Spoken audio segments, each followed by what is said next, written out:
We are now live, Deidre. Hey, girl. I'm excited.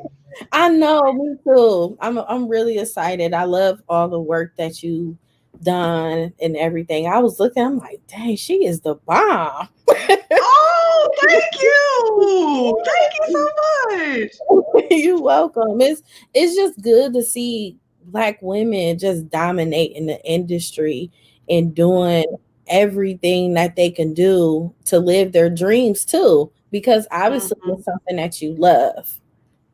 Yeah, I wouldn't be doing it if I didn't have passion behind it. Yes.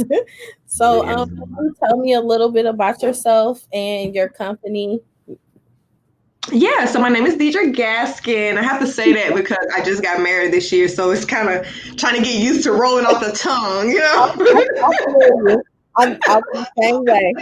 So I'm Deidre Gaskin. I'm the founder and senior publicist of MayLee Media, which is a PR firm actually named after my grandmother. And we focus more so on the lifestyle and sports arenas. And I've been in PR a little over a decade now.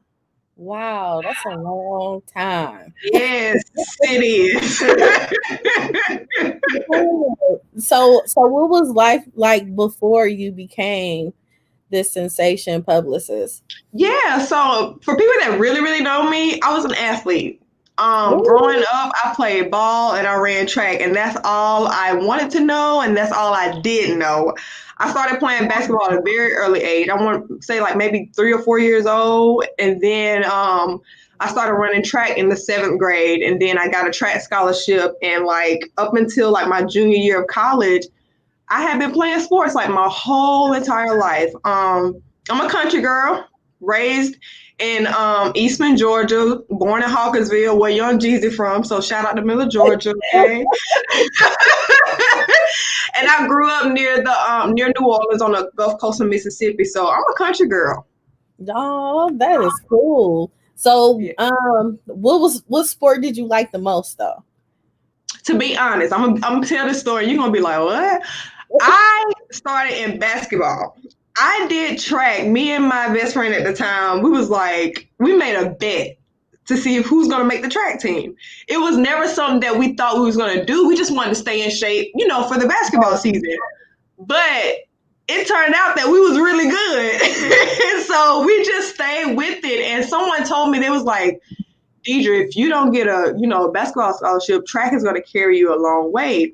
And track, it got me through college, and I became like a champion. I placed nationally, and I never would have thought because I've been playing ball this whole time. I did track off a bat. So yeah, I would say I don't know, I love both of them now, but basketball No. was my first love.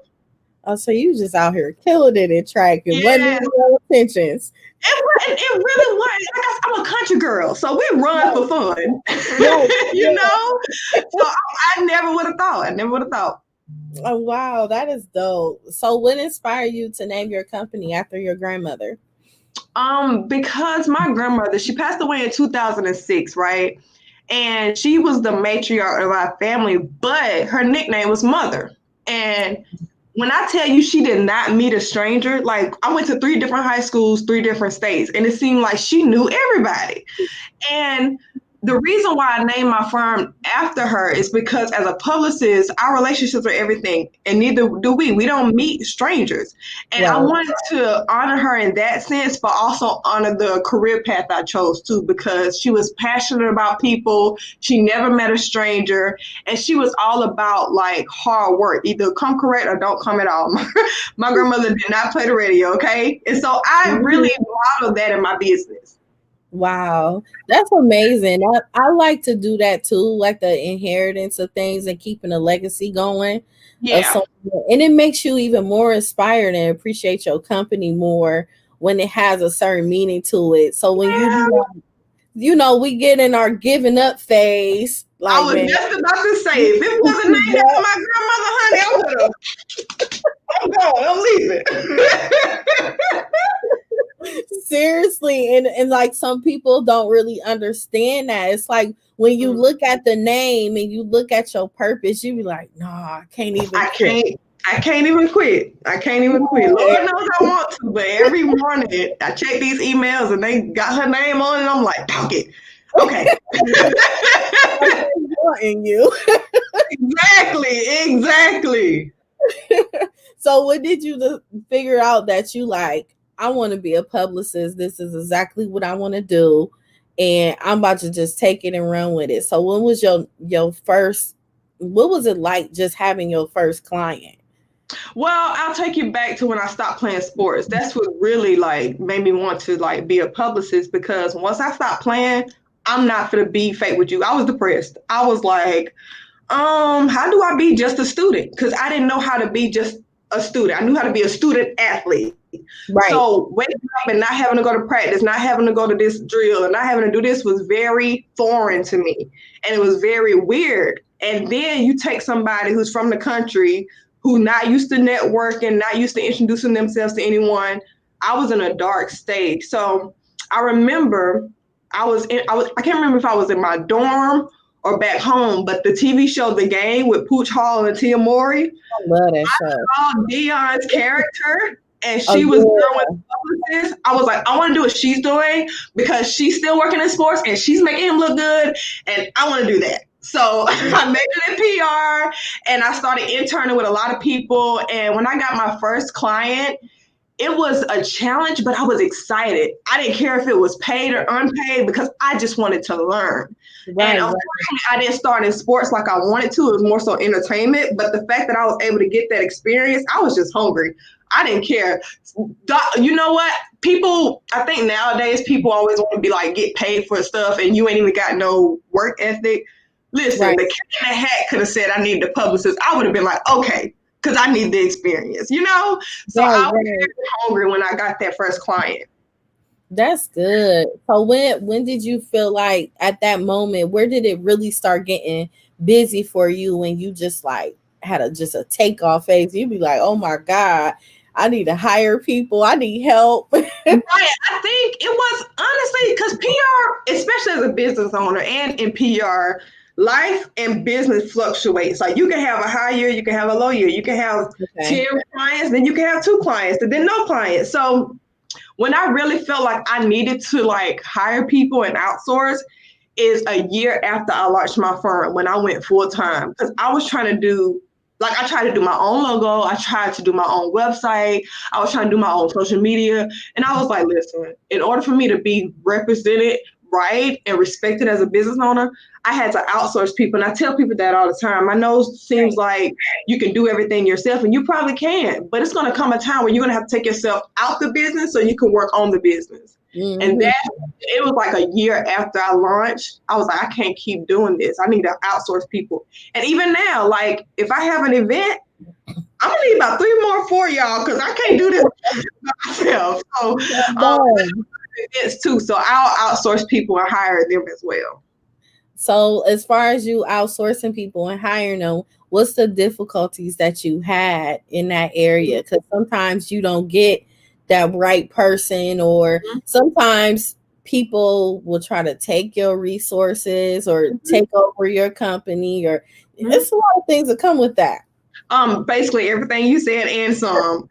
I think as a publicist, what really, really, really grinds my gears is when I started coming up in the work world, I was just hungry. I didn't care if you had to pay me or not pay me. I just need experience. So that way, when I do get to the place where I know what I want to do in my career, I'll have it under my belt. It's very hard to find a lot of determined kids that just want to work. It's hard to find kids that want to do behind the scenes stuff. Like as a publicist, I had interns starting out, but you just want to be around the celebrities. You just want to be at the events. You don't want to write the press release. You don't want to pitch. You don't want to update the bios. You just want to be clout chasing basically. Yeah. So it's really, really hard to find good help. And it's hard to find people that are willing to serve. I tell people all the time, maybe you do want your own business, but that has to be like a God ordained thing. I'll be the first to say entrepreneurship is not for everybody. No. But for some reason, everybody feel like they got to have their own thing. And I feel like if you're going to lead, you need to first learn how to follow. And that's very hard when I'm trying to build a team. Yes, it is. And even when leading and you trying to have people to follow, it's like sometimes they have this this ownership phase. They feel like you owe them something for them following behind you. Have you ever had those moments? Not necessarily. I don't know if I give off the tone like don't play with me like that, but I feel like if you are in that situation, they're not really for you, because I feel like this. If you are in a situation to where you're trying to work your way up, meaning you need to prove yourself to that person, they ain't got nothing to prove to you. Right. I think that's a mind thing. You know what I mean? And I don't deal with people like that. Yeah, it's like real toxic, because I've heard a lot of people go through situations like that. And I'd be like, man, that's just hurtful and painful at times for them to even go through that when they're trying to help a person. We're in the process of helping each other, That's just what it is. Exactly. Because I'm the type of person, if I win, we win. Yep. So, yeah. I mean, that we believe that's common sense anyway. Yeah, exactly. So we all know that. So tell me about the weaknesses that you experienced along the way, because you had to pave the way and learn and even deal with failures and had to pick yourself back up. I think for me is just actually learning like the business. Like I knew PR, but I didn't know the business. I didn't know about the taxes and the financial stuff and the actual proper way to onboard, help, all that stuff. And then for me, and this is still a struggle I deal with, trying to be able to vent without feeling judged. As a business owner, a lot of people don't understand your headspace. A lot of people don't understand your mind, and being able to vent and air that out and get someone to actually comprehend it is so hard. It's so hard. I deal with that even today. Yeah, it is hard because they take it to a personal level when I'm just trying to vent. Just let me vent. Yeah. and then go ahead and uplift me. Exactly. That's all I need. Yes. Have you like experienced like finding yourself going into depression or having a stressful moment? Like, tell me about a moment that you had like that and you just felt like you was just going into a dark place, or you were there already? In business or in personal? Both actually. So my first real depressed moment is when I lost my grandmother. And remember, I said I love basketball. Like, that was my first love. I left basketball camp when she died, meaning like I'm in here trying to impress scouts and my new team, but my grandmother just passed. And I think after she passed, like I just went numb. I didn't eat or sleep for 2 weeks straight. I remember just every morning or every night, I was staying with my cousin at the time and just sitting on the edge of her bed. She's like knocked out and I'm looking out the window like, Lord, why? And my teammate at the time, she was like, Deidre, are you coming? Florida State is next week. I'm like, no, like, I can't. You know what I mean? So that was my first time. And then the second time I really fell down on myself is when I stopped playing sports, because I didn't know where to go. Like, I'm like, what do I do? Like, this is what I've done my whole life. Like, I don't have no talent. I can't do hair. I can't sing. Like, what am I going to do? And that's when I had to really like try to readjust and recalibrate into PR now. And then even now at times, like I have this talk with my husband a lot, like with everything going on, like the pandemic, the racism that's being exposed, and people losing their jobs, like that can do a lot to your mental, especially if you have like a soft heart for people. So at times I find myself like battling the weight of the world when it wasn't meant for me to carry it, but that's just how I am. So it gets difficult, but how I combat it, I talk to my husband about everything, and my faith is like in God. Like sometimes you don't know what's going to happen, but just to know a little bit that He's there gives you a little comfort, So yes, I think the best part of like I myself, like being a business owner, and a lot of people should understand it, it's just when you go through those storms like that, you have to analyze that storm so that you could develop your mindset and enhance it so that you could learn from it to not go through that moment again. And you got to embrace the fact that God is getting ready to bless you too. You know what? That's good stuff. Because sometimes I had this conversation with somebody yesterday. You said you have to embrace the fact that God is getting ready to bless you. Sometimes my issue is I believe God for everybody else, but I don't see it for myself. So you just convicted me, girl. Like, you know, with you being a publicist anyway, of course you're gonna believe in other people because that's what you're set to do. And even just on a personal level, I'm sure you do it too. But at the same time, thank God you do have a husband.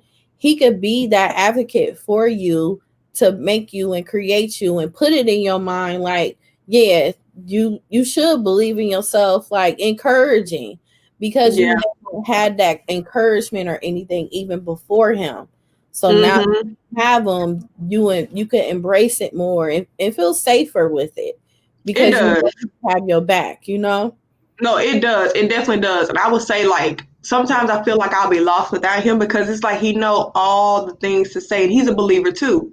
Yeah. And sometimes he's basically saying, "Dude, you gotta learn how to be blessed." You know what I mean? So that's good stuff. Yeah, you have to. I had to learn that from my husband too. Wow, that's crazy. Yeah, like in the morning we get up and pray before we walk out the door to go to work. He will pray. We will pray together, That's and awesome. it's just amazing. Or when we find ourselves getting off balance and we starting to feel some kind of way or something, we start coming together and we pray about it, and we have our moments of communicating with each other. And that's awesome. That's beautiful. Yeah. It's like ongoing communication. Like, it's so important to keep that balance. But when you have God in your marriage, girl, you can't go wrong. You can't, honey. That's the foundation. Because if that foundation ain't right, child, that whole house gonna fall down. Oh my God, it's burning up something serious. So tell me more about you being a publicist and all your experiences that you've had, all the features and clients and everything. Oh wow. Okay. So like I said, I've been in PR since about 2010. I think one of my first biggest clients on my firm, well, I would say the one that gave me my kind of quote unquote shot, he was a celebrity stylist, Julian Lark, and he was also the editor-in-chief of Control Magazine. And I'm a country girl, and everybody in Atlanta know who Control Magazine is.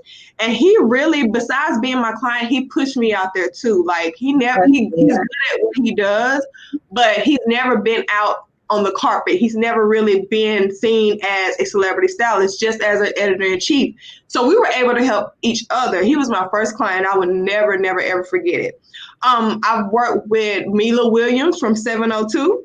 That was an amazing experience. I tell her that her baby boy, he called me auntie.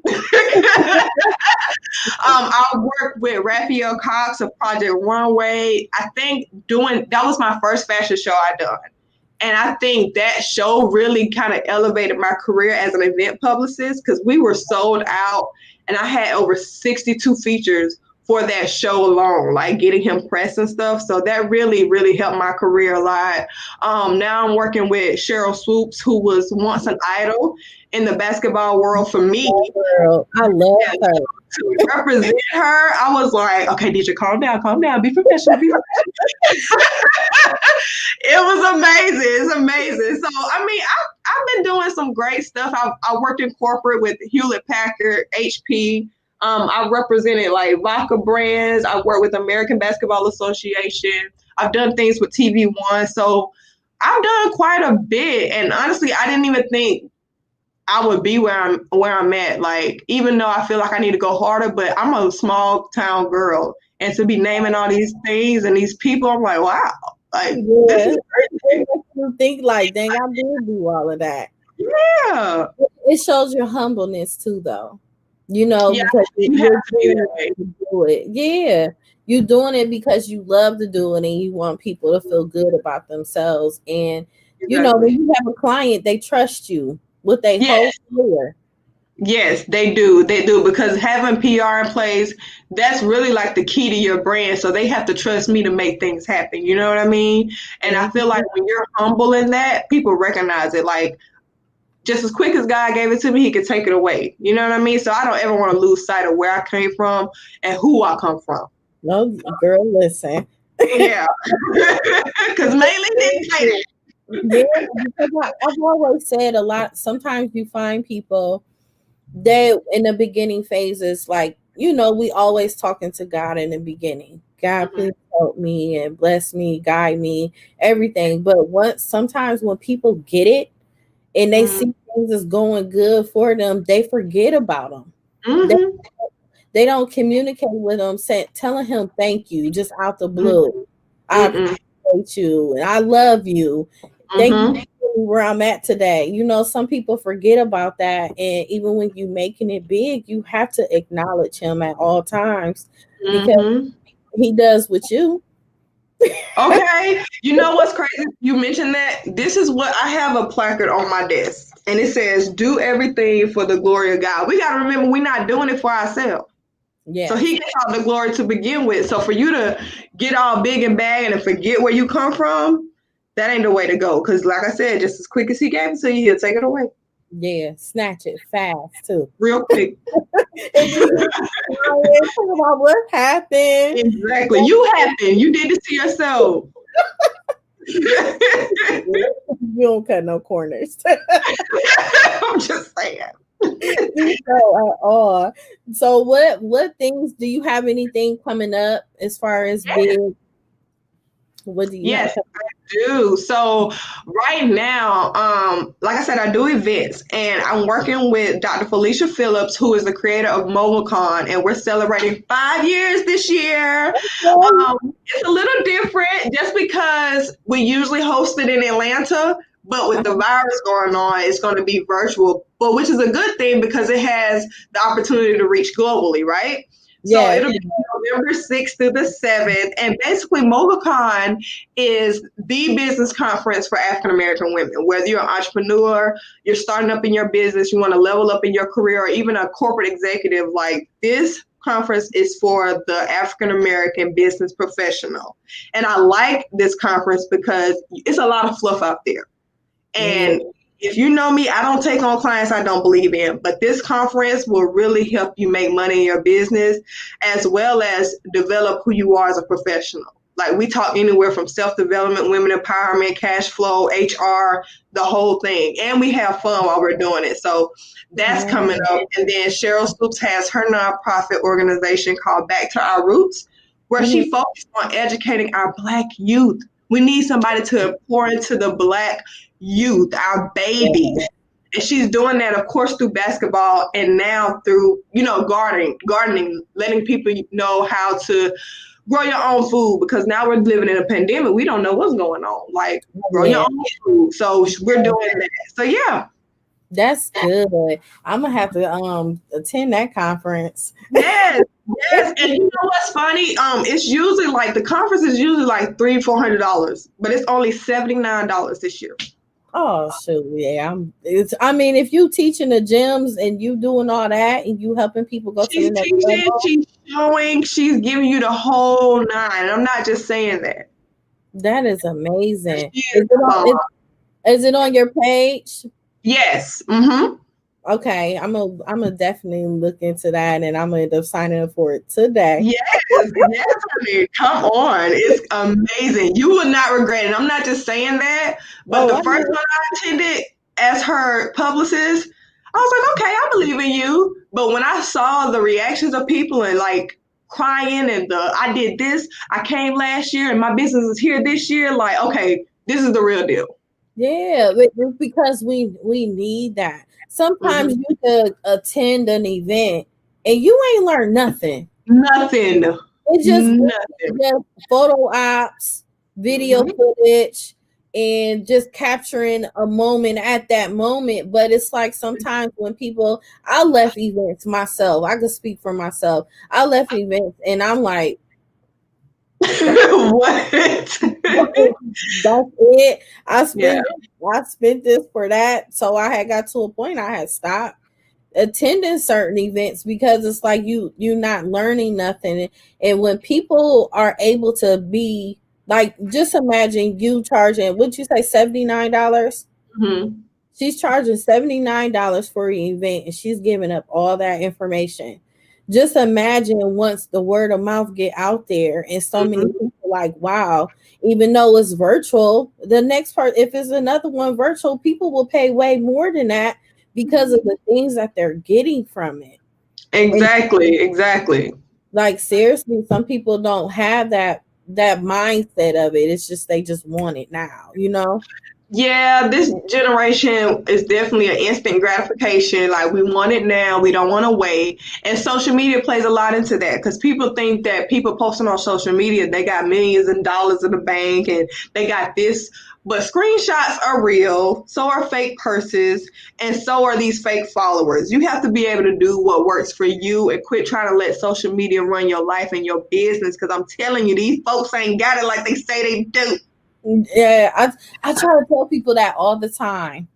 All the time. I try to tell, but no one listens to me. They'll find out the hard way, because the thing is, like, nowadays, like you said, people want the instant gratifications and they want these microwave results. But how you want microwave results, but you want a brand like Nike? Nike, that's been years in the making, okay? That's like a crock pot, honey. They had to marinate it, prep it, season it, okay? And I tell my clients this all the time. Listen, if you just here just to make money for a short period amount of time, you just here because you want to do what everybody else is doing, I'm not the publicist for you. I build brands that people can remember, so that when you're gone, they're still talking about you. And they don't get that. You know what I mean? So it's tough out here. They don't get it. They're going to learn one day, though. What difference do you see in the entertainment world from when you first started to now? The lack of development of artists, the lack of appreciation for, like, the team. I think a lot of people feel like they can do it themselves just because they do have all the followers, or they feel like, oh, I don't need to pay you because I have all of these followers. No, you still need to understand professionalism. You still need to understand development. You still need to understand the industry and the business of how this works. So entertainment is something I did when I first started out, but I'm not in it anymore. I love music. I love helping people, but spiritually, it just wasn't for me. So yeah. That's good that you took yourself away from it. Some people will keep things in there and keep themselves at a place where they're uncomfortable, and it'll end up causing mental illness issues and damage everything with you that comes with you. No, that's real. I wasn't for it. Like I said, I love what I do, and I love the clients that I work with. But some of the stuff I was seeing, I just wasn't comfortable. I felt like I was making God mad. I felt like I was making a mockery of him being a part of that. So I just took myself out, and I still listen to music. I'll still support those, but it's just certain things and certain places you won't catch me at. I've heard a lot of publicists say the ones that are like really humble and really want to see a lot from you, a lot of them do use the terminology selling their soul. What do you mean by that when you say that? That means you compromise everything that you are. You compromise everything that you know. You compromise who you are and whose you are just for a check. That's simply what it is. You just sold your soul for a check. All money ain't good money. I'm sorry. You know what I mean? So with my client base and my potential audience, I don't care if you're bringing $1 million to the table. If I don't believe in it and it jeopardizes with my brand, it conflicts with who I am and the God that I serve, I can't represent you. I can refer you, but I personally, my brand cannot be a part of it. And when people do that, they selling their souls. And now you miserable. You probably got the money, but you pulling your hair out at night because you can't sleep. You got a torment spirit you dealing with because you done sold your soul. So that's how I take it. I don't mean to get all deep, but that's what it is. Yeah, but I mean, but it's true, and some people don't understand that. So that's why I asked you that, because people just think whatever they see is just glitz and glamorous, and oh, everybody got a Birkin bag. You know, it's just so much stuff that people see, but they don't understand the things that are behind it. And what you were saying as far as the no one really acknowledging the team, I really don't see too many people acknowledging the fact that they publicist is really making these things happen for them. They're not making it happen. No, that's real. I mean, they don't recognize the team, like, and that's just not the celebrity, but even sometimes the fans and the people and the supporters, they don't understand. Beyonce wouldn't be Beyonce without the people behind her to make her Beyonce. Like, come on now, you got to think. And like I said, publicists, they're really like disrespected because people think social media has taken over PR, but that's not the case. I remember when Cardi B won something, she thanked her whole team. You know what I mean? So people like that. I remember attending an event with Vivica Fox. She made a whole spiel about her publicist. Like, that man right there, he's done all this for me, so thank you. And real people, real business owners, real brands that understand like the longevity of a business and the success of it, they recognize the value of not just the publicist, the manager, the agent, the booking agent, the lawyer, all these people that's in place to help you do what you need to do, to be the face of whatever. So since you're not doing the entertainment world anymore, what direction did you take your company? Yeah, so I've always been in beauty and lifestyle. So I just added a sports division to my firm last year after I got my MBA. Yeah. Okay. Yeah, congratulations. I know you were hoping. Honey, when I tell you, like, I was in grad school asking my husband, like, why I'm doing this? Like, I was crying every night. I was like, I'm not doing this. I quit. I was like, I'm ready to give up. I hate it, but it turned out good, and I'm glad I was able to, just add that to my resume. I do not believe that you need a degree to be a publicist or work in the entertainment industry. You definitely need the experience and the passion and the expertise to know what you're actually doing. That MBA in sports management was a personal thing for me because I was finding it hard to navigate in the sports world. Right. And before I even got my degree, I was like, God, if it's for me, let it happen. If it's not, I want it to be so hard for me to get into this program. But the lady emailed me back. She was like, wow, your resume is exactly what we're needing for this program. Wow. So I went with it. Well, go ahead, girl.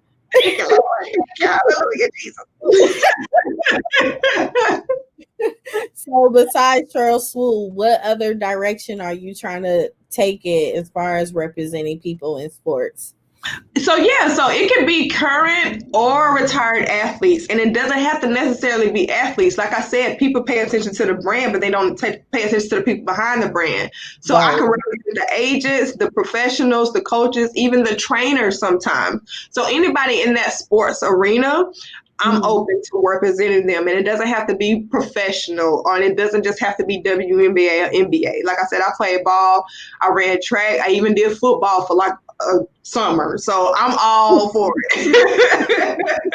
That's good. So besides you being a publicist, what other services do you provide in your company? Because I'm sure that's not the only thing that you help people with. I try to stay in the PR lane. I don't want to, because that's what I want to do. That's what I'm passionate about. I know a lot of people doing a lot of things, but I stay in my lane of PR. However, with PR, I do event planning and event PR. So meaning like if you have an event coming up, like say if you want to do a book launch or you want to do your own women's conference, I help you set that up and try to get speakers and sponsors and things like that. And then I also do social media management. Do not get it confused with verifying on social media and all that stuff. No, I just manage your page. It's a process. People think like that's the all be all to get that blue check. Listen, people, no. It's good to have that blue check, but sometimes it ain't. What are you doing beyond social media is what people really, really want to know. So I've verified some pages before, but that is a process and you have to know people. I manage your social media page, which means I create the content and I increase your engagement and organically boost your following instead of buying bots and stuff. Right. And that's good that you do that. And I think having somebody running your social media page is a weight lifted. Oh, yes, please. Because as a publicist, let me say this openly. I know this sounds really bad. I hate social media. I hate it with a passion. So if I could outsource, here, you take it. There go my stuff. Here, this is what I need to talk about this week. Because I'm over it. Like if they download one more app, I'm going to scream. I hate it. Yeah, I do too. I think if I wasn't doing the things that I do, I wouldn't even be in the social media world. But it's Yeah, like you have to, in a sense. especially in your career. I mean, I was even like before I became a publicist, I was the last one in my little group to get a MySpace page. I was the last one in my group to get a Facebook page. Like I just was like, why?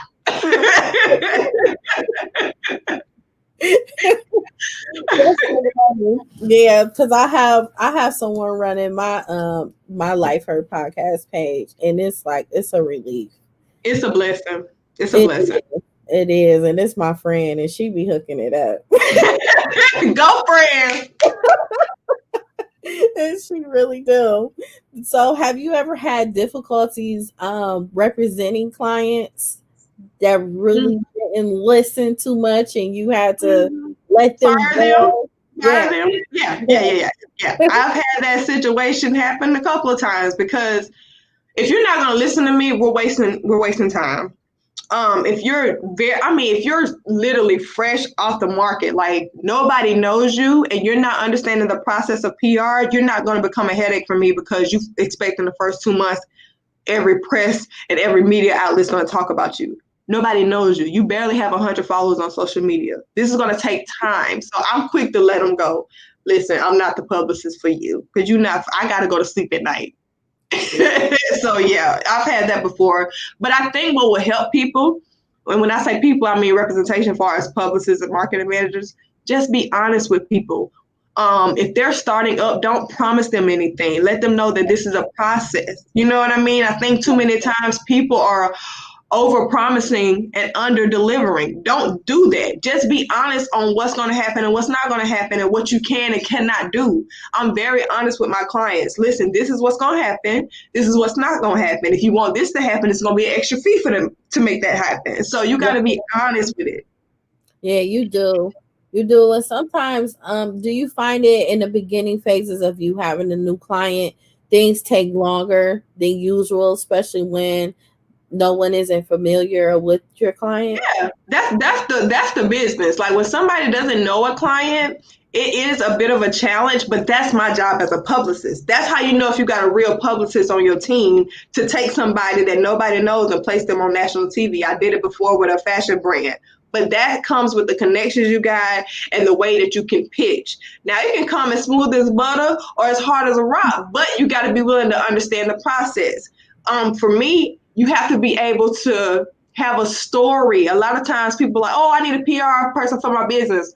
Why? Everybody's selling hair. What makes yours different? Right. So what is your story? I don't want to represent the same old. I need something different from you because guess what? That's what the press is going to want. Yeah, that is. So you have to understand that. I think it shows like if you're a good marketer or if you're a good publicist, if you can take somebody nobody knows and showcase them to the world. But that takes time. It's not an overnight thing. It might not even be a 1 month, 2 month thing. And you may be tripping in the first 2 months, but you didn't know in the third month. I had this journalist call and wanted to interview you, but you're so impatient, you done missed out. So I done fired you. Now I got to give this placement to another client.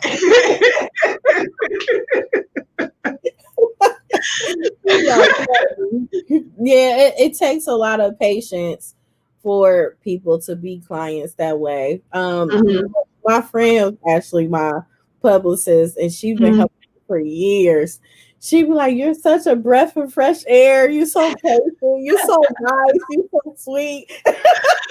Please stay that way. Don't change. We appreciate clients like y'all. We really do. She says it all the time. And I just met her just through social media. And then we just stayed connected all the way through there. Even when she wasn't my publicist, we'd be in contact, or she'd just hit me up, be like, something just came up. I think, do you want to start a new trial? And then that's building a relationship. Right? Instead of just, oh, I need you to do this, you need to pay me this. No, she saw a solution to your problem and y'all built a relationship off of that. And now you understand the process, which makes it easier for her. So that's really good. That's good. Well, it'd be a whole year go by. We'd talk in between, but she'd be like, "Oh, something just came up," and then it'll work. But sometimes it takes a while. I think anyone that's watching, it Yes. takes a while for publicists to actually make things happen for you. And Yes. the thing that I've watched some of my friends go through as far as being a publicist, it's like people just want to be the star tomorrow.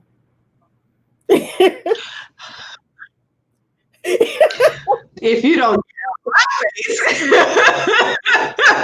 that's not how it works, people. You may have the greatest voice, you may have the greatest talent, but if nobody knows you, then you just gonna, be sitting there, because it's a process and you can't spell process without PR. And I'm very honest with people like that. I don't do any contracts under 6 months, because it takes 6 to 9 months to really see a good campaign generate good results. So if you one of those people that, okay, I'm gonna just pay you for 3 months, no, you're not, because first of all, I don't take contracts under 6, and then that's not enough time for me to develop your brand and get you heard to the masses. So that comes again with just, if publicists take the time, real publicists take the time to educate these people, I think the trend will start like, okay, this is what a publicist does. This is the process for it. But you got publicists that's so money hungry, and you want to take this client, and now you done overpromise and underdeliver. Now that y'all both sitting there with the butt face, because ain't neither one of y'all winning at the end of the day. You know what I mean? So now people feel like they got to do it themselves, or they don't need PR and all that stuff, because you have those situations. But it's a process. I'm never working with a client that does not understand that. You know what I mean? Like, when my clients, when I tell you they get it, they leave me alone because they trust that I'm going to get it done. And I love that, because they understand the process of PR and marketing and branding. I can't send out one press release about your new music and nobody knows you. Right. So don't expect 1,000,001 hits. You know what I'm saying? What was the momentum that why would this author, or why would this this journalist pick up your music when nobody knows you? Right. So you're strategic and all of that. Yeah, it takes a while. I took my hat off to all of y'all, because I couldn't do it. It's work. It is work. It's work. What do you do, like, when you find yourself in, well, you probably not putting yourself in predicaments like that anymore. But no, not anymore. I was, because I was hungry just to represent the client, but not anymore. Yeah, it just goes back to being honest. Just be honest. Just tell them. And if they get it, they're real businessmen and they real businesswomen, they'll be like, okay, I got you. But if they're not ready for PR, they're just not ready for PR. And I have no problem with that. Come to me when you're ready. The price may be different, but come to me when you're ready. I love your firmness. It's like you created boundaries for yourself. Mm-hmm. It took a while to get there, though. Oh yeah, I bet. Yeah, because I was so like, oh my God, yes, I would love to help. But no, I was running myself ragged. You know what I mean? I wasn't happy. So I had to set boundaries. No, yeah, you have to, because you'll find yourself going freaking berserk. You find yourself going crazy with doing so much. So besides being a publicist, what else do you do on the outside of that? I'm a wife. I'm a wife, full-time wife, okay? I'm saying that because he's talking about kids. I've been married since April, so I'm like newlywed. Fresh in. Yeah, I'm newlywed, and like my mom and my dad and like him, they talking about kids, and I'm like, can we enjoy the marriage first? So I'm a wife, I'm a fur mama, I got a little teacup Yorkie, and she takes up a lot of my time because she's spoiled. I'm a daughter, I'm a sister, I'm an aunt, but I'm also a speaker. You know, when people ask about certain situations like this, I like to be very honest when I speak, okay? But this is what I do full time. I'm a publicist, I'm a wife, and I'm a fur mama. That's good. Well, just cherish every moment. Oh, did we lose her? Did I lose her? Is it me? What happened? Okay, maybe she'll come back in. I hope y'all are tuning in, though. Girl, listen. Okay. My mouse hit my thing.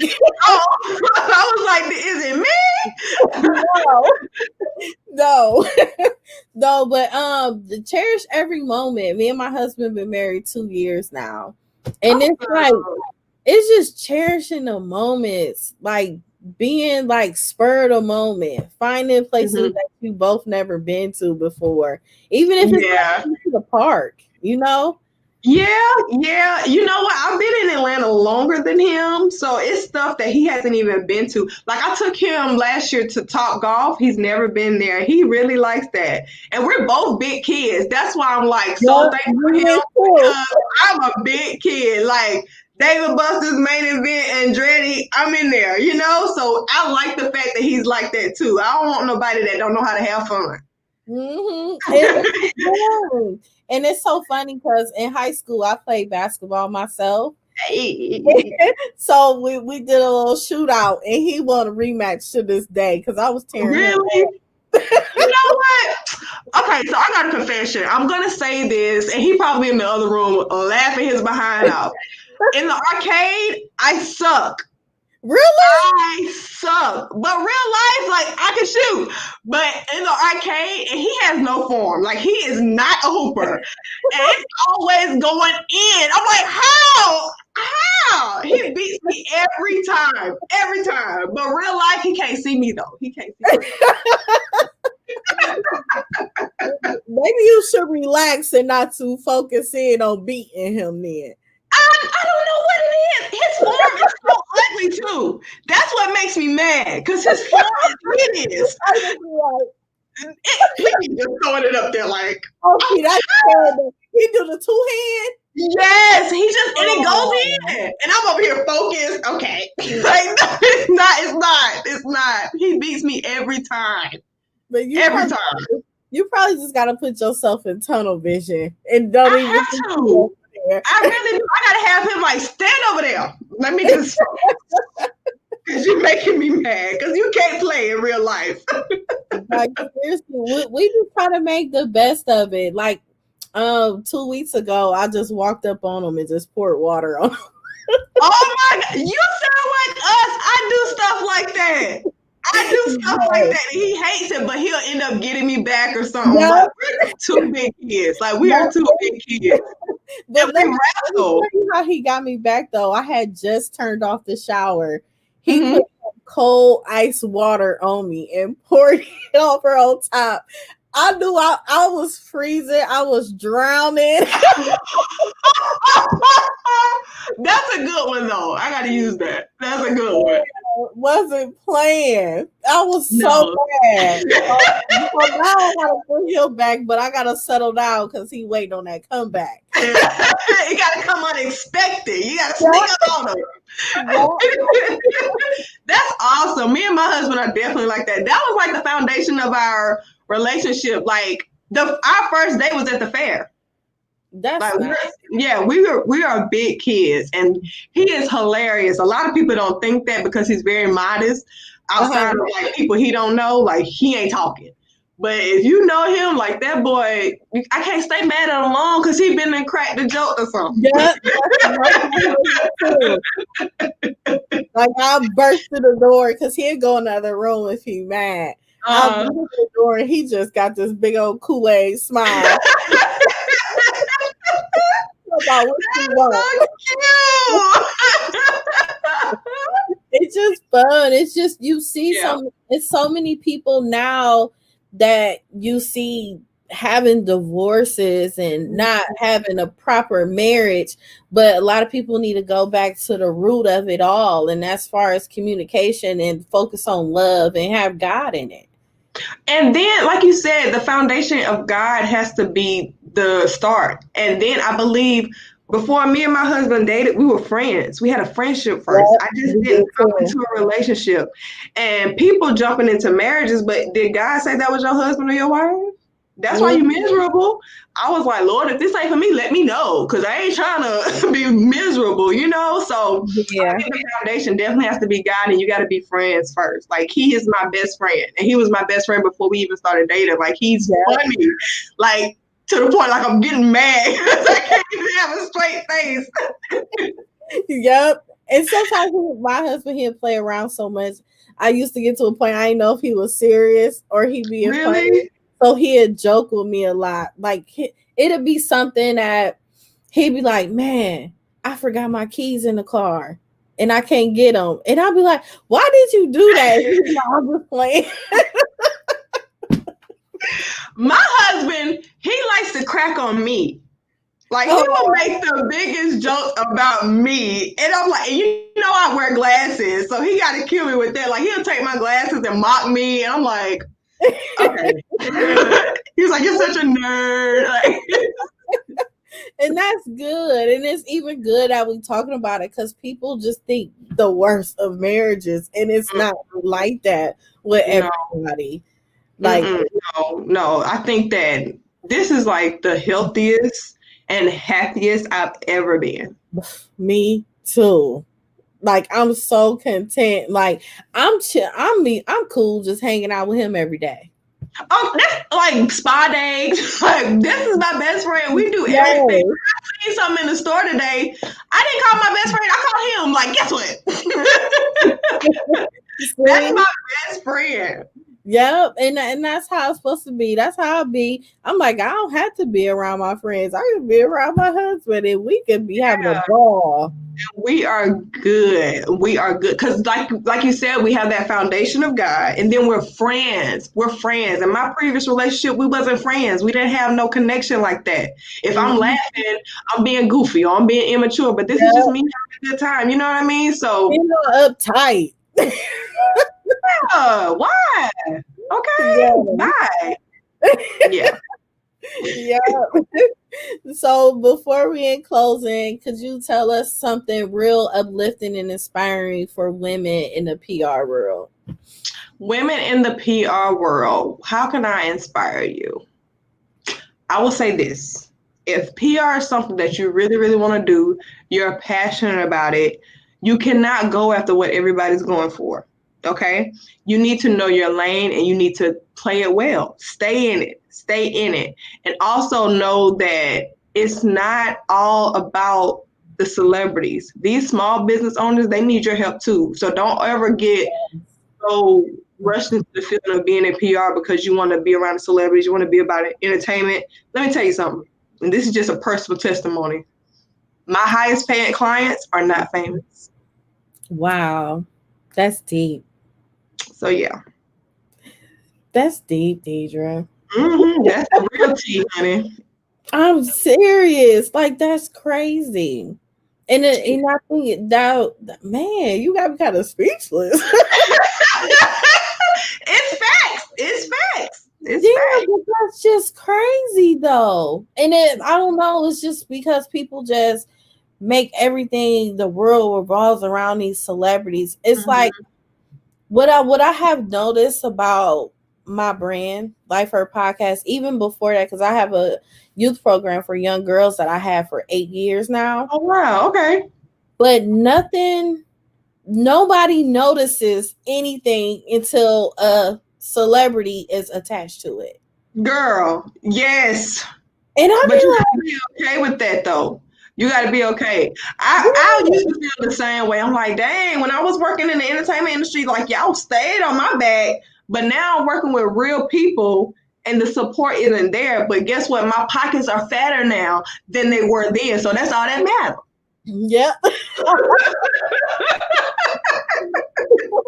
Seriously, and people don't see that. Like, I'll be like, dang, like, even though, like, you know, my podcast, I just started it in January.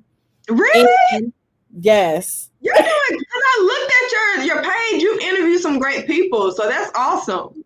Thank you. Yeah, it's just me connected with publicists.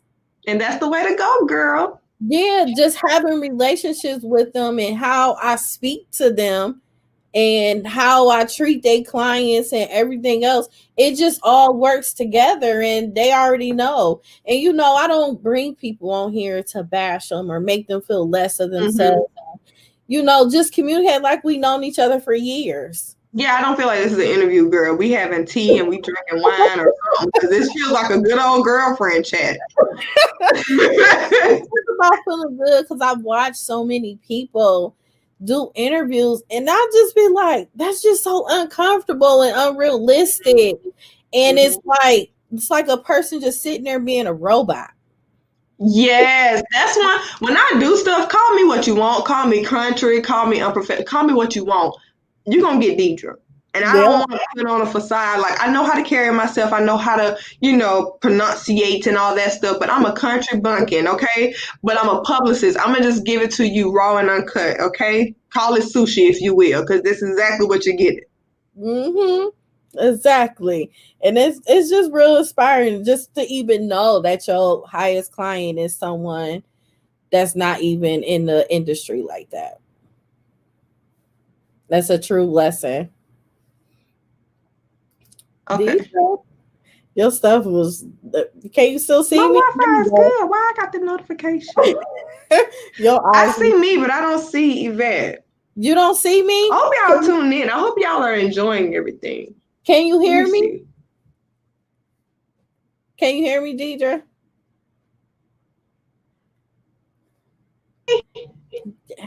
You got it? Okay. I don't know what's going on. I'm like, we all jacked up today. It's okay. They're going to get these good verbs and these good words and these good verbiage. Y'all, we're not perfect. It's all right. And it's okay. Jesus is the only thing that's perfect. He did not die for perfect people. So y'all can leave me alone with all that. Boom.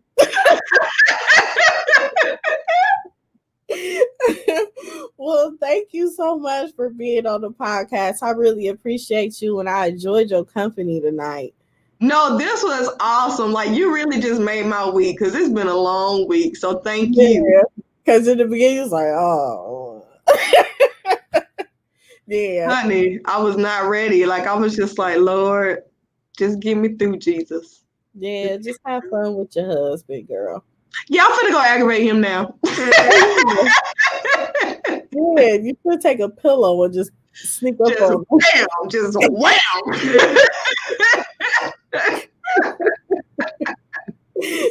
Thank you so much. No, you're welcome. I'll talk to you soon. Okay.